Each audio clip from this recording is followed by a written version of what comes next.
గజియాబాద్లోని ప్రహ్లాద్గరి ప్రాంతంలో ఉండే ఓ కార్మికుడు ఇండస్ట్రియల్ ఏరియాలోని ఓ మారుమూల ప్రాంతంలో చనిపోయి ఉన్నాడు. అతని పేరు మహేంద్ర సింగ్. జూలై 2022న ఈ ఘటన జరిగింది.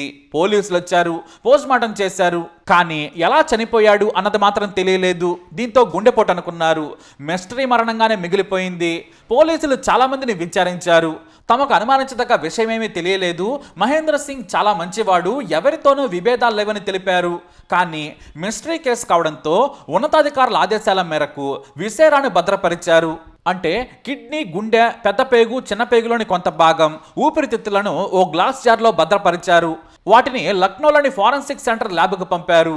మరోవైపు మృతుడు మహేంద్ర సింగ్ తమ్ముడు ఓం ప్రకాష్ తన అన్న మరణంపై మొదటి నుంచి అనుమానాలు వ్యక్తం చేస్తూ వచ్చాడు. కానీ పోలీసులు మాత్రం సహజ మరణమని కొట్టిపారేశారు. ఓం ప్రకాష్ పోలీస్ స్టేషన్ల చుట్టూ తిరగడం మొదలుపెట్టాడు. అయితే ఫారెన్సిక్ ల్యాబ్ నుంచి రిపోర్ట్ వస్తే తెలుస్తుందని పంపించేసేవారు. చాలా అవయవ భాగాలు కావడంతో ఫారెన్సిక్ టీం చాలా సమయం తీసుకుంది. అలా సమయం గడిచిపోయింది. దాదాపుగా 3 ఏళ్లు గడిచింది. కానీ పోలీస్ స్టేషన్ చుట్టూ తిరుగుతున్నా కూడా ఓం ప్రకాష్ను పోలీసులు బెదిరించి పంపించేసేవారు. దీంతో జిల్లా ఎస్పీకి ఫిర్యాదు చేశాడు. దీంతో ఎస్పీ వెంటనే పోలీస్ స్టేషన్కు కాల్ చేసి మహేంద్ర సింగ్ రిపోర్ట్ ఫారెన్సిక్ నుంచి రాలేదా అని అడిగారు. అందుకు స్థానిక పోలీసులు నీళ్లు నమిలారు. తాము వెతుకుతాం సార్, మేము ఇతర కేసుల్లో బిజీగా ఉండి పట్టించుకోలేదని చెప్పారు. దానికి ఎస్పీ సీరియస్ అయ్యారు. హత్య కేసు మీకు సాధారణ కేసుగా కనిపిస్తుందా అని తలంటారు. దీంతో పోలీసులు పాత ఫైల్స్ అన్ని వెతకడం మొదలుపెట్టారు. చివరకు ఎస్పీ ఆదేశాలతో తీవ్రంగా ప్రయత్నించగా మహేంద్ర సింగ్ మృతికి సంబంధించిన రిపోర్టు ఎప్పుడో ఏడాది క్రితమే వచ్చింది. కానీ దాన్ని పోలీసులు పట్టించుకోలేదు. కేవలం ఓ ఫైల్లో భద్రపరిచారు. అంతకుమించి వారికి ఏమీ తెలియదన్నట్లుగా ఉన్నారు. సెప్టెంబర్ 2023 వచ్చింది. కానీ మళ్ళీ వచ్చిన సెప్టెంబర్ 2024 వరకు కూడా ఎవరూ పట్టించుకోలేదు. కేవలం మృతుడి సోదరుడి ప్రయత్నం వల్లే ఈ కేసు మళ్ళీ కొలిక్కొచ్చింది. అయితే ఫారెన్సిక్ రిపోర్ట్లో సంచలన విషయం బయటపడింది. విషం వలన చనిపోయాడని తేలింది. అది కూడా పురుగులను చంపే ఇన్సెక్టిసైడ్ వాడటం వల్ల చనిపోయాడు. తీవ్రత తక్కువగా ఉండడం వల్ల అది పోస్ట్ మార్టంలో తేలలేదని తెలిపారు. దీంతో డీసీపీ నిమిష్ పాటిల్ ఈ కేసుని హ్యాండిల్ చేశారు. ఏసీపీ రాజనేష్ ఆధ్వర్యంలో స్పెషల్ టీంను కూడా ఫామ్ చేశారు. వెంటనే మహేంద్ర కేసును మళ్లీ విచారణ చేయడం మొదలుపెట్టారు. అసలు మృతుడికి విషం ఇవ్వాల్సిన అవసరం ఎవరికి ఉంటుంది? ఇది తేలితే హంతకుడు దొరుకుతాడు. అందుకే మళ్ళీ మొదటి నుంచి విచారణ మొదలుపెట్టారు. అయితే దాదాపుగా 2 ఏళ్ల తర్వాత మళ్ళీ ఫ్యాక్టరీకి వెళ్ళి విచారించారు. కాకపోతే అక్కడ చాలా వరకు కొత్త పని వాళ్ళు ఉన్నారు. పాతవారు చాలా తక్కువ మంది ఉన్నారు. పైగా మహేంద్ర సింగ్ మరణం గురించి కూడా మరిచిపోయారు. అతనికి శత్రువులు ఎవరో లేరని చెప్పారు. మాకైతే అనుమానించదగ్గ విషయాలేమీ తెలియవని కూడా చెప్పారు. దీంతో కేసుకు డెడ్ ఎండ్ ఎదురైంది. అయితే అడ్మినిస్ట్రేషన్ డిపార్ట్మెంట్లో విచారణ చేయగా అప్పుడే ఓ ఆసక్తికరమైన విషయం బయటపడింది. మృతుడు మహేంద్ర సింగ్ పేరు మీద ధర్మేంద్ర అనే వ్యక్తి 20,000 ఫ్యాక్టరీ అకౌంట్స్ నుంచి తీసుకున్నాడు. దానికి మహేంద్ర సింగ్ కూడా సంతకం పెట్టాడు. తాను సీనియర్ కావడంతో పాటు తన షిఫ్ట్లో లీడర్. అందుకే మహేంద్రకు కంపెనీ అడ్వాన్స్గా డబ్బులు కావాలంటే ఇస్తుంది. అలానే ధర్మేంద్ర కొత్తగా వచ్చాడు, అతనికి డబ్బులు ఇవ్వదు. దీంతో మహేంద్రను ఒప్పించి తీసుకున్నాడని పోలీసులు గుర్తించారు. ఇక పోలీసులు విచారణ చేస్తే సమయానికి కూడా ఆ డబ్బులు కంపెనీకి రాలేదు. మరోవైపు మహేంద్ర చనిపోవడంతో అతని మంచితనం వలన కంపెనీ వాటిని రికవరీ చేయాలనుకోలేదు. పైగా ధర్మేంద్ర కూడా కంపెనీని వదిలిపెట్టి వెళ్ళిపోయాడు.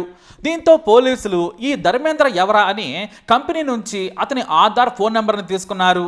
ఫోన్ నెంబర్ పనిచేయడం లేదు. దీంతో ధర్మేంద్ర ఆధార్లోని అడ్రస్ ప్రకారం అతని గ్రామానికి వెళ్ళారు. అక్కడ కూలి పని చేసుకుంటూ గడుపుతున్నాడు. పోలీసులు అతన్ని విచారించగా తాను ముందే కంపెనీకి డబ్బులు ఇచ్చాను, మహేంద్ర చాలా మంచివాడు, తనకు అతనికి ఎలాంటి శత్రుత్వం లేదని చెప్పాడు. కానీ పోలీసులు నమ్మలేదు. ముందతన్ని అదుపులోకి తీసుకోమని చెప్పారు. వెంటనే పోలీస్ స్టేషన్కి తీసుకొచ్చారు. అయితే ఈ ధర్మేంద్రకు అలవాటు ఉంది. అదే చూర్ణం తినడం. ఓ రకమైన హెర్బల్ పౌడర్ లాంటిది. అది రెగ్యులర్గా దవడకు వేసుకోవటం అలవాటు. అతన్ని స్టేషన్కి తీసుకొచ్చిన తర్వాత పోలీస్ స్టేషన్లోనే చూర్ణం వేసుకోవడం మొదలుపెట్టాడు. దీంతో విచారణాధికారికి ధర్మేంద్ర హంతకుడని అర్థమైంది. ఎందుకంటే మృతుడి శరీరంలో చూర్ణం ఉందని ఫారెన్సిక్ రిపోర్ట్లో రాసింది. దీంతో పోలీసులు ధర్మేంద్రను తమదైన శైలిలో విచారణ చేయడంతో అసలు విషయం చెప్పుకొచ్చాడు. నేనే చూర్ణంలో పంది కుక్కలను చంపేందుకు తెచ్చిన ఓ మందును కల్పించాను, దాన్ని దవడకేసుకున్నాడు, కాసేపటి తర్వాత చనిపోయాడని చెప్పాడు.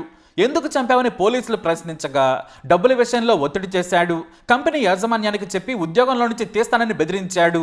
నాకు ఏం చేయాలో అర్థం కాలేదు.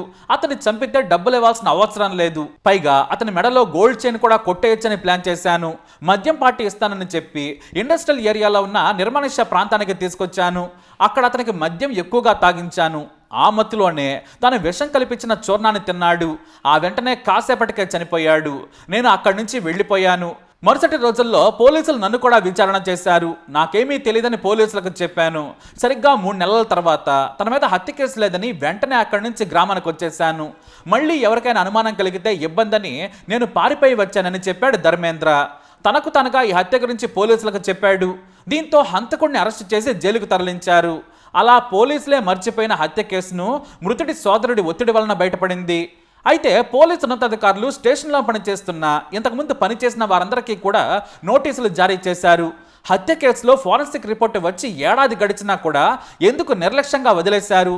కనీసం ఉన్నతాధికారులకు ఎందుకు చెప్పలేదు? మిస్టరీ కేసుగా ఎందుకు పక్కన పెట్టారని విచారణ మొదలుపెట్టారు. బాధ్యులపై చర్యలు తీసుకుంటామని డీసీపీ మీడియాకు తెలియజేశారు. వాస్తవానికి ఆ గోల్డ్ చైన్ తీయకపోయి ఉంటే ఈ విషయం బయటపడేది కాదేమో. ఆ గోల్డ్ చైన్ విషయాన్ని మృతుడి సోదరుడు పదే నాడు విచారణాధికారులకు కూడా చెప్పినట్లు తెలిసింది. తన సోదరుడి మెడలో 10 గ్రాముల బంగారు గొలుసు మిస్ అయింది. ఈ మరణంపై నాకేదో అనుమానంగా ఉందని పోలీస్ స్టేషన్ చుట్టూ తిరిగినా కూడా అతన్నే తిట్టి భయపెట్టి పంపించారు పోలీసులు. కానీ చివరకు తన సోదరుడి మరణం వెనుకున్న మిస్టరీని పోలీసులు ఛేదించే వరకు వెంటపడ్డాడు. తన సోదరుడి మృతికి న్యాయం తానే చేసుకున్నాడని చెప్పొచ్చు. అలా ఏళ్లనాటి మిస్టరీ కేసు బయటపడింది. పోలీసులు నిర్లక్ష్యం వహించిన అతని తమ్ముడు మాత్రం వదిలిపెట్టలేదు. తన అన్న ఆత్మకు శాంతి కలిగేలా చేశాడు. ఇక్కడ పోలీసులను కూడా మెచ్చుకోవాలి. ఒక చిన్న క్లూతో ఎంత దూరమైనా వెళ్ళిపోతారు. అలానే వెళ్ళి ఈ కేసును ఛేదించారు. కొంతమంది పోలీసుల నిర్లక్ష్యం వల్లే ఈ కేసు లేట్ అయింది. లేదంటే అదే 2022లో ఎప్పుడో సాల్వ్ అయి ఉండేది. మరి ఈ కేసుపై మీ అభిప్రాయం ఏంటి? కమెంట్ ద్వారా తెలియజేయండి. ఈ వీడియో అప్డేట్స్ కోసం మా ఛానల్ ఫాలో అవ్వండి. అలాగే తప్పకుండా సబ్స్క్రైబ్ చేసుకోండి.